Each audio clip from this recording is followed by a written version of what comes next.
தவக்காலம்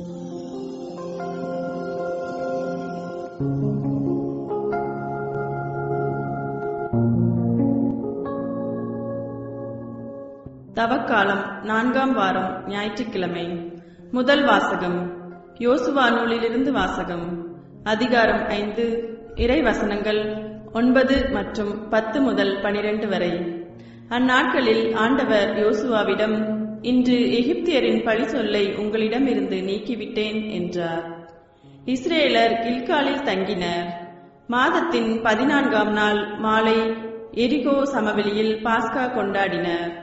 பாஸ்காவின் மறுநாள் நிலத்தின் விளைச்சலையும் புளிப்பற்ற அப்பத்தையும் வறுத்த தானியத்தையும் உண்டனர்.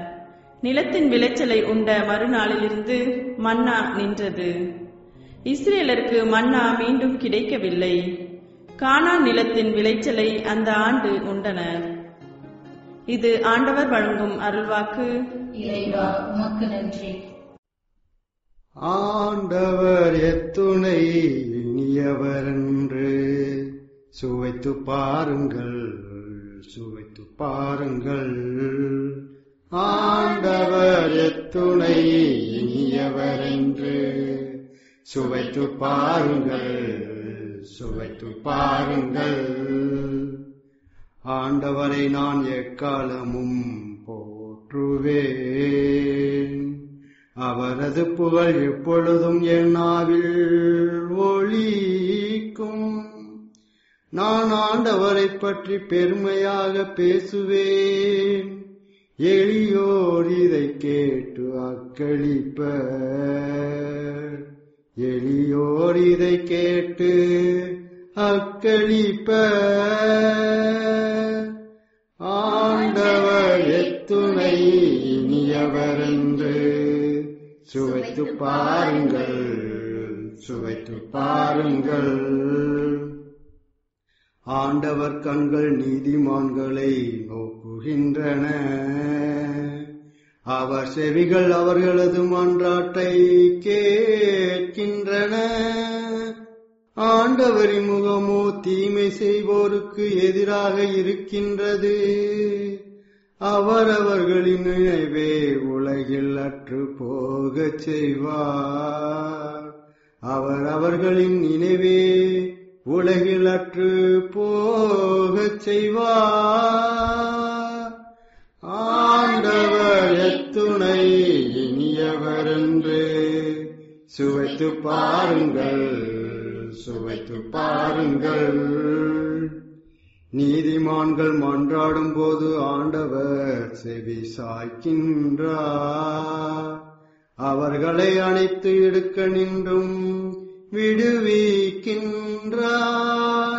உடைந்த உள்ளத்தாருக்கு அருகில் ஆண்டவர் இருக்கின்றார். நைந்த நெஞ்சத்தாரை அவர் காப்பாற்றுகின்றார். நைந்த நெஞ்சத்தாரை அவர் காப்பாற்றுகின்றார்.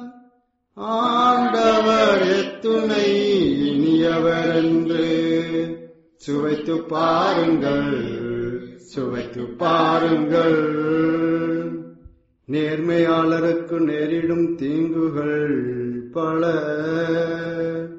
அவை அனைத்து நின்றும் ஆண்டவர் அவர்களை விடுவிக்கின்றார். அவர்களின் எலும்புகளை எல்லாம் அவர் பாதுகாக்கின்றார். அவற்றுள் ஒன்றும் முறிபடாது, அவற்றுள் ஒன்றும் முறிபடாது. ஆண்டவர் எத்துணை இனியவரென்று சுவைத்து பாருங்கள், சுவைத்து பாருங்கள். தீயோரை தீவினையே சாகடிக்கும். நேர்மையாளரை வெறுப்போர் தண்டனை பெறுவர். ஆண்டவர் தம் ஊழியாரின் உயிரை மீட்கின்றார். அவரிடம் அடைக்கலம் புகும் எவரும் தண்டனை அடையார். அவரிடம் அடைக்கலம் புகும் எவரும் தண்டனை அடையார். ஆண்டவர் எத்துணை இனிய இனியவர் என்று சுவைத்து பாருங்கள், சுவைத்து பாருங்கள். ஆண்டவர் எத்துணை இனியவர் என்று சுவைத்து பாருங்கள், சுவைத்து பாருங்கள். இரண்டாம் வாசகம். திருத்தூதர் பவுல் கொரிந்தியருக்கு எழுதிய இரண்டாம் திருமுகத்திலிருந்து வாசகம். அதிகாரம் 5, இறைத்திரு வசனங்கள் 17 முதல் 21 வரை. சகோதர சகோதரிகளே, ஒருவர் கிறிஸ்துவோடு இணைந்திருக்கும் போது அவர் புதிதாக படைக்கப்பட்டவராயிருக்கிறார். பழையன கழிந்து புதியன புகுந்தன அன்றோ? இவை யாவும் கடவுளின் செயலே. அவரே கிறிஸ்துவின் வாயிலாக நம்மை தம்மோடு ஒப்புரவாக்கினார். ஒப்புரவாக்கும் திருப்பணியையும் நமக்கு தந்துள்ளார். உலகினரின் குற்றங்களை பொருட்படுத்தாமல் கடவுள் கிறிஸ்துவின் வாயிலாக அவர்களை தம்மோடு ஒப்புரவாக்கினார். அந்த ஒப்புரவு செய்தியை எங்களிடம் ஒப்படைத்தார். எனவே நாங்கள் கிறிஸ்துவின் தூதுவர்களாய் இருக்கிறோம். கடவுளே எங்கள் வாயிலாய் வேண்டுகோள் விடுக்கிறார். ஆகவே கடவுளோடு ஒப்புரவாகுங்கள் என்று கிறிஸ்துவின் சார்பில் நாங்கள் மன்றாடுகிறோம். நாம் கிறிஸ்து வழியாக தமக்கு ஏற்புடையவராகுமாறு கடவுள் பாவம் அறியாத அவரை பாவநிலை ஏற்கச் செய்தார். இது ஆண்டவர் வழங்கும் அருள்வாக்கு. இறைவா, உமக்கு நன்றி. நற்செய்தி வாசகம். புனித லூக்கா எழுதிய நற்செய்தியிலிருந்து வாசகம். அதிகாரம் 15, இறை வார்த்தைகள் 1 முதல் 3 வரை மற்றும் 11 முதல் 32 வரை. அக்காலத்தில் வரி தண்டுவோர் பாவிகள் யாவரும் இயேசு சொல்வதை கேட்க அவரிடம் நெருங்கி வந்தனர். பரிசேயரும் மறைநூல் அறிஞரும், இவர் பாவிகளை வரவேற்று அவர்களோடு உணவருந்துகிறாரே என்று முணுமுணுத்தனர். அப்போது அவர் அவர்களுக்கு இந்த உவமையை சொன்னார். ஒருவருக்கு 2 புதல்வர்கள் இருந்தார்கள். அவர்களுள் இளையவர் தந்தையை நோக்கி, அப்பா, சொத்தில் எனக்குரிய பங்கை தாரும் என்றார். அவர் சொத்தை அவர்களுக்கு பகிர்ந்து அளித்தார். சில நாட்களுள் இளைய மகன் எல்லாவற்றையும் திரட்டிக்கொண்டு தொலை நாட்டிற்கு நெடும் பயணம் மேற்கொண்டார். அங்கு தாறுமாறாக வாழ்ந்து சொத்தையும் பாழாக்கினார். அனைத்தையும் அவர் செலவழித்தார். பின்பு அந்த நாடு முழுவதும் கொடிய பஞ்சம் ஏற்பட்டது. அப்பொழுது அவர் வறுமையில் வாடினார். எனவே அந்நாட்டு குடிமக்கள் ஒருவரிடம் அண்டி பிழைக்கச் சென்றார். அவர் அவரை பன்றி மேய்க்க தம் வயல்களுக்கு அனுப்பினார். அவர் பன்றிகள் தின்னும் நெற்றுக்களால் தம் வயிற்றை நிரப்ப விரும்பினார். ஆனால் அதை கூட அவருக்கு கொடுப்பார் இல்லை. அவர் அறிவு தெளிந்தவராய், என் தந்தையின் கூலி ஆட்களுக்கு தேவைக்கு மிகுதியான உணவு இருக்க நான் இங்கு பசியால் சாகிறேனே. நான் புறப்பட்டு என் தந்தையிடம் போய், அப்பா, கடவுளுக்கும் உமக்கும் எதிராக நான் பாவம் செய்தேன். இனிமேல் நான் உம்முடைய மகன் எனப்பட தகுதியற்றவன். உம்முடைய கூலி ஆட்களுள் ஒருவனாக என்னை வைத்துக் கொள்ளும் என்பேன் என்று சொல்லிக் கொண்டார். உடனே அவர் புறப்பட்டு தம் தந்தையிடம் வந்தார்.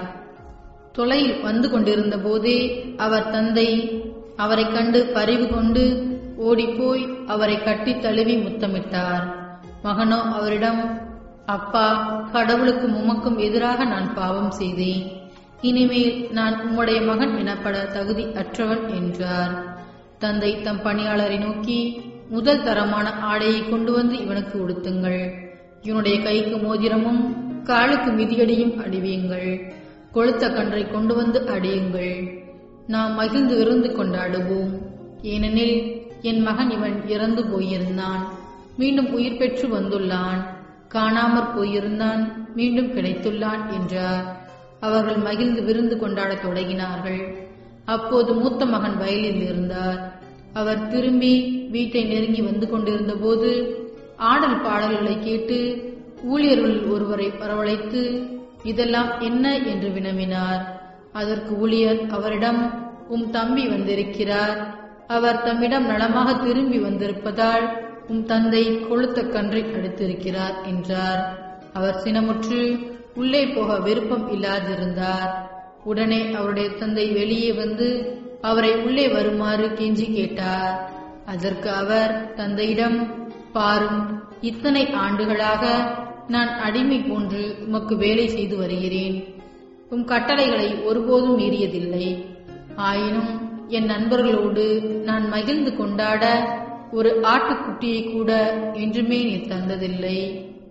ஆனால் விலை மகளிரோடு சேர்ந்து உம் சொத்துக்களை எல்லாம் அழித்துவிட்ட இந்த உம் மகன் திரும்பி வந்தவுடன் இவனுக்காக கொழுத்த கன்றை அடித்திருக்கிறீரே என்றார். அதற்கு தந்தை, மகனே, நீ எப்போதும் என்னுடன் இருக்கிறாய், என்னுடையதெல்லாம் உன்னுடையதே. இப்போது நாம் மகிழ்ந்து கொண்டாடி இன்புற வேண்டும். ஏனெனில் உன் தம்பி இவன் இறந்து போயிருந்தான், மீண்டும் உயிர் பெற்றுள்ளான், காணாமற் போயிருந்தான், மீண்டும் கிடைத்துள்ளான் என்றார். இது கிறிஸ்து வழங்கும் நற்செய்தி. கிறிஸ்துவே உமக்கு புகழ்.